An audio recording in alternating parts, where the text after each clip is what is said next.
तो कहानी यह है कि आज के समय यानी कि सन 2023 में आपके पास अगर एक अच्छा एवरेज देने वाली डीजल गाड़ी है ना, तो आपसे सुखी इंसान कोई नहीं है। ये गाड़ी कौन सी है? ये गाड़ी है फोर्ड की फ्री स्टाइल, डीजल में है, ऑब्वियसली बेस वेरिएंट है। किसी से मांग के लाया हूं, किससे लाया हूं वो वीडियो के लास्ट में बताऊंगा, चेक करने के लिए कि भाई सेकंड हैंड कार मार्केट में ये खरीदना, क्योंकि इसके रेट अभी भी काफी अच्छी वैल्यू प्रोवाइड कर रहे हैं इसके एग्जिस्टिंग ओनर्स को। खरीदना इसको सच में फायदे का सौदा है कि नहीं। तो हम निकले हैं 500 किलोमीटर की वनडे ट्रिप पे, मतलब अप डाउन करेंगे 250 किलोमीटर, और इसकी परफॉर्मेंस मैं आपको बताऊंगा और बताऊंगा कि सच में इसको लेना है कि नहीं लेना। वीडियो में बने रहना। अपडेट ये है कि निकले हुए हो गए हैं 85 किलोमीटर के आसपास, और जितना मैं इसको गेज कर पाया हूं ना, उस हिसाब से मैं ये कहना चाहूंगा कि जिन लोगों को फन टू ड्राइव का मतलब जानना है, वो ये गाड़ी एक बार डीजल में चला के देखें हाईवे के ऊपर। इतना मजा आ रहा है इसको चलाने में, इतना मजा आ रहा है इसको चलाने में, मैं सच बोलूंगा तो मतलब मेरा मन ये कर गया कि मैं नेक्सॉन को बेच के ये गाड़ी ले लूं, क्योंकि पैसा तो भाई साहब इतने आया नहीं रहना यूट्यूब से, तो खैर नहीं ले सकूं, अभी इतने बड़े वाले नहीं है। तो मतलब नेक्सॉन डीजल, नेक्सॉन पेट्रोल से बहुत बहुत अच्छी चल रही है ये गाड़ी इस समय पे, और ये बहुत बड़ी स्टेटमेंट में बोल रहा हूँ being a Nexon owner. Second चीज जो है वो ये है कि स्टेबल बहुत ज्यादा है। अब नेक्सॉन अपने आप में एक स्टेबल गाड़ी है, लेकिन अगर मैं आपसे ये कहूं कि ये नेक्सॉन से ज्यादा स्टेबल है, ग्राउंड क्लियरेंस इसकी भी कम नहीं है, उसकी 209 है, इसकी 190 है, उसके बावजूद भी मेरे को बहुत बहुत कम बॉडी रोल, मतलब close to zero body roll मिल रहा है मेरे को। हाई स्पीड्स पे मैं इतनी स्टेबल तरीके से चल रहा हूं, और हाई स्पीड स्टेबिलिटी का सबसे बड़ा जो सबूत मैं आपको दे सकता हूं वो मेरे साथ ही बैठा हुआ है, मैं आपको दिखाता हूं। तो जो अगर आप तेज स्पीड में चलाओ तो जो लोग सबसे गालियां देते हैं वो है साथ में बैठे वाले लोग, महिलाएं जो होती हैं।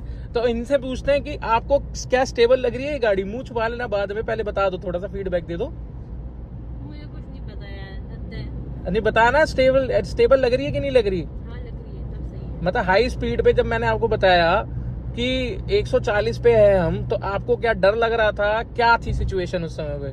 मुझे कोई डर नहीं लग रहा था, मुझे नहीं पता था कि 140 पे चल रही है। तो अगर मैं आपसे कहूं कि नेक्सॉन अगर 140 पे होती है, आपको पता चलता है कि नहीं चलता है, तो आप क्या कहोगे? हाँ उसमें पता चलता है, इसमें पता नहीं चलता। तो ये इससे ज्यादा स्टेबल है, राइट? हाँ जी। ओके,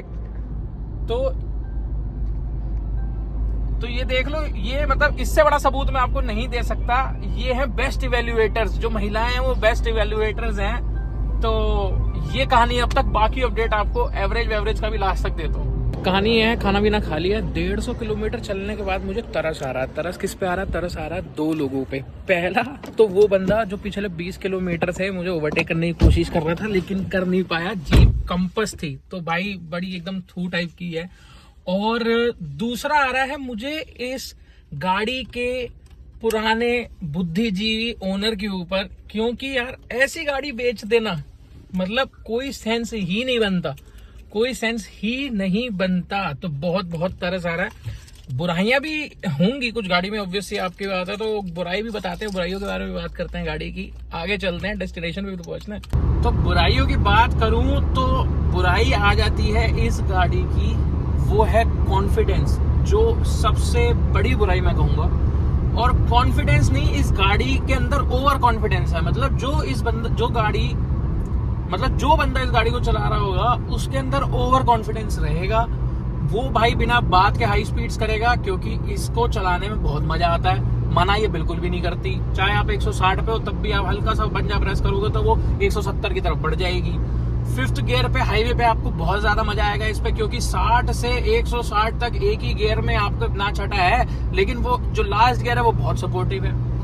ये है ओवर कॉन्फिडेंस इस गाड़ी का, जो कि अच्छी चीज नहीं है फॉर द वंस जो अभी अभी गाड़ी चलाना सीख रहे हैं। अब मान लीजिए कोई अपने बच्चों को जैसे गाड़ी देना चाहते हैं, सेकेंड हैंड खरीद के ये दे देंगे, तो ये बहुत ही ज्यादा बुरी चीज हो जाएगी उनके लिए, क्योंकि मतलब वो बहुत ही ज्यादा अब्यूज कर सकते हैं इस चीज को। तो मेरे हिसाब से ये जो ओवर कॉन्फिडेंस है, ये किसी नए बंदे के हाथ में नहीं जाना चाहिए। ये हमेशा जो समझदार ड्राइवर है, जिसको पता है कब तेज चलानी है, कब नहीं चलानी है, कैसे बैलेंस करना है, रोड पे क्या है तमीज चलने की, वो वाली चीज जो है वो इस गाड़ी के बारे में एक नेगेटिव है, जो कि अब पॉजिटिव भी है। अब आप उस तरीके से ले सकते हो, लेकिन ये पर्सपेक्टिव है मेरा।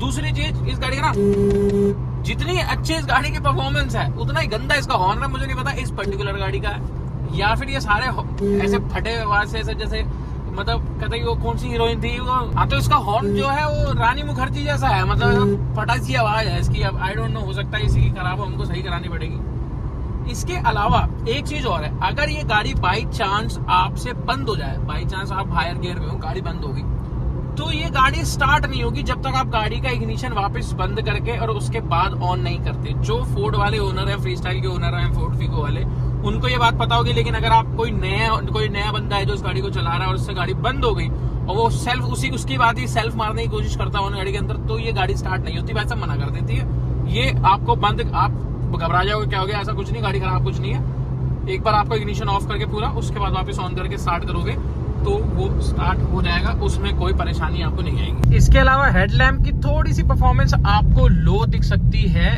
इसमें वीडियो में तो आपको अच्छी दिख रही होगी, लेकिन अगर कोई सामने से गाड़ी आ जाएगी तो आपको लगेगा कि आपकी हेडलैम्प्स थोड़ी सी वीक है। हाँ, अगर पूरी डार्क रोड है तो ठीक ठाक चल जाएगा काम, मतलब it is not bad, it is not good. आपको थोड़ी सी वीक लग सकती है अगर आप कंपेयर करते हो आजकल जो हेडलैम्प्स आ रहे हैं मारुति की गाड़ियों में या महिंद्रा की गाड़ियों में उससे। अब आप बोलोगे कि बहुत चतुर्लिंगम बन के बोल रहा है, फोर्ड ले लो, फ्रीस्टाइल ले लो, लेकिन इसकी सर्विसेज का क्या होगा और क्या करेंगे अगर हम इसके पार्ट्स नहीं मिले तो ऐसा है भाई साहब कि सब पता करके ही ली थी। जब ली थी तो सीन इसका ये है कि सर्विस सेंटर्स जो हैं वो बिल्कुल सही काम कर रहे हैं और 2-4 सर्विस सेंटर्स का जो है मैंने फीडबैक लिया है। इसके अलावा अगर हम पार्ट्स की बात करेंगे तो जैसे टर्बो वर्बो होता है तो वो इस गाड़ी का जो है वो मारुति के आसपास है, मतलब जितना का मारुति स्विफ्ट का आ रहा है उतने का ही इसका भी आ रहा है। सस्पेंशन सिस्टम की बात है तो वो टाटा से सस्ते हैं, जैसे टाटा टियागो उससे हमने कंपेयर किया था तो टियागो से सस्ते हैं। आप भाई साहब इस हिसाब से तो सर्विसेज में मुझे कोई परेशानी नहीं लग रही। इसके अलावा हमने आफ्टर मार्केट भी पता किया कि पार्ट्स का क्या सीन है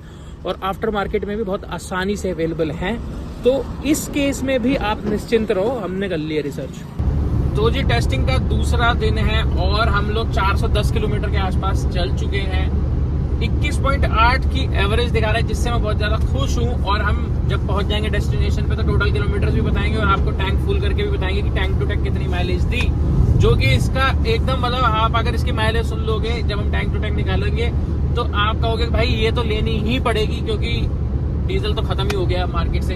लेकिन इससे पहले अगर आप कहोगे कि भाई साहब मेरे को सेम मजे चाहिए जो तुम बता रहे हो, सेम हैंडलिंग, ऐसा मतलब जो फन टू ड्राइव फलाना ढिमकाना, अच्छी गाड़ी जिसमें चलाने में मजा आए, तो अब ये बंद हो गई है और नई गाड़ी लेनी है आपको, तो आप क्या करोगे?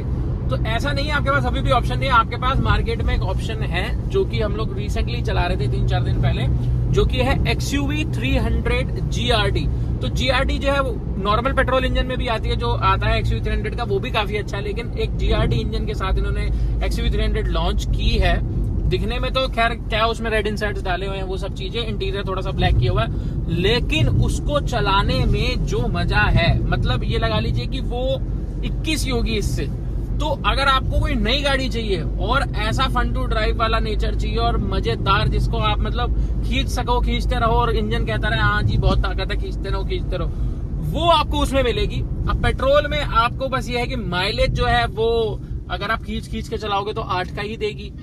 और अगर आप इसकी बात करो तो मतलब मुझे नहीं लगता, मैं तो फुल टेस्टिंग मोड में चलाया, इसको 21.8 दिखा रहा है और मतलब फुल एकदम ऐसे कोई इस पे रहम नहीं बरता गया है, हर तरीके से टेस्टिंग, मतलब इससे कम आप एवरेज नहीं निकाल सकते इससे।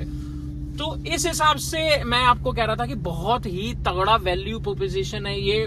मार्केट में अभी अच्छी कंडीशन की गाड़ियां मिल रही हैं, तो आप लोग जो है इसको जरूर कंसीडर करें। बाकी आगे अब जब हमारी फाइनल ट्रिप खत्म हो जाएगी उसके बाद हम टैंक टू टैंक करके इसकी फाइनल माइलेज भी आपको दिखाएंगे। तो जी पहुंच गए हैं हम लोग और गाड़ी चल गई है 502 किलोमीटर दिखा देता हूँ। तो सच का सामना है इस समय पे होने वाला है कि क्या हिसाब किताब बनने वाला है, कितना डीजल लगा है इसके अंदर। डीजल फुल फर्स्ट कट तक सर,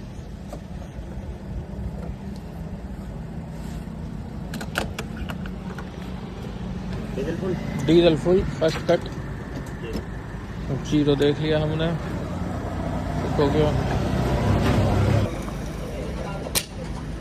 तो ये हो गया है कट और हुआ है कितने पे, 26 लीटर पे 2334 का। तो कहानी ये बन रही है कि करीब 26 लीटर में 502 किलोमीटर चली है। मेरे हिसाब से 19.5 से 19 पॉइंट कुछ का एवरेज, एडिटर साहब लगा देना यहाँ पे कितने का एवरेज पड़ा है। तो भाई बहुत सही, मतलब इससे कम एवरेज नहीं दे सकती ये गाड़ी, क्योंकि मैंने इसको इतनी बुरी तरीके से चलाया, मतलब कोई बिल्कुल बेरहमी से कोई इसको इज्जत देने की कोशिश नहीं करी, कोई रैप मैच करने की कोशिश नहीं करी। तो यहाँ पे इससे कम एवरेज तो ये नहीं दे सकती है गाड़ी। और आप बताओ अब कि इससे अच्छी क्या वैल्यू प्रोपोजिशन होगी अगर आपको 4.5 पौने 5 लाख की भी ये गाड़ी मिल जाती है और आपका रन ज्यादा है और आपको जो है मतलब 19-20, अगर अब मैं इसको सच बताऊं, अगर मैं इसको आराम से चलाता ना तो हो सकता है ये 24 तक का भी एवरेज मुझे दे देती। तो जो भी है फिलहाल यही है। तो ये था पूरा ओवरऑल गाड़ी का जो मेरा पर्सपेक्टिव था मेरी तरफ से। मैं नेक्सॉन चलाता हूँ खुद, और अगर नेक्सॉन से कंपैरिजन की बात आ ही रही है तो देखो मैंने जिस चीज में नेक्सॉन से अच्छी है वो भी आपको बता दी। लेकिन हाँ, अगर आप मतलब स्पेस, ऑब्वियस सी बात है वो बड़ी गाड़ी है उसके अंदर स्पेस ज्यादा होगा। अगर सिटिंग कंफर्ट की भी बात करोगे तो नेक्सॉन के अंदर ज्यादा बेटर है। जो उसकी सीट है वो ज्यादा चौड़ी है, इसकी सीट थोड़ी सी, मतलब ऐसा नहीं है गाड़ी कंफर्टेबल नहीं है, लेकिन अगर आप नेक्सॉन से कंपैरिजन कर रहे हो, मतलब उसकी 10 बेइज्जती कर दी मैंने हर चीज में, एवरेज ये हर चीज में। तो तारीफ वाली बात यह है कि हाँ, कंफर्ट लेवल जो है वो नेक्सॉन का ज्यादा अच्छा है। लेकिन बात ये हो रही है कि सेकंड हैंड कार मार्केट में अगर आप खरीदने चाह रहे हो तो एवरेज भाई साहब, और इतनी अच्छा मतलब पूरा चलाने का, और मतलब बहुत अच्छी गाड़ी है कुल मिला के। अगर आपको मिल रही हो तो छोड़ना मत, और अगर आपके पास है तो भाई साहब बेचना मत। अफीम बन जानी चाहिए थी ये गाड़ी तो यार अब तक। खैर, तब पहुंचने वाले घर अब कोई और काम धंधा भी कर लेते हैं। आऊंगा मैं वापस किसी और गाड़ी का रिव्यू लेके, किसी और गाड़ी के बारे में आपको इन्फॉर्मेशन देने के लिए। तब तक के लिए सब्सक्राइब कर दो, लाइक कर दो यार, इतनी मेहनत करी है हमने।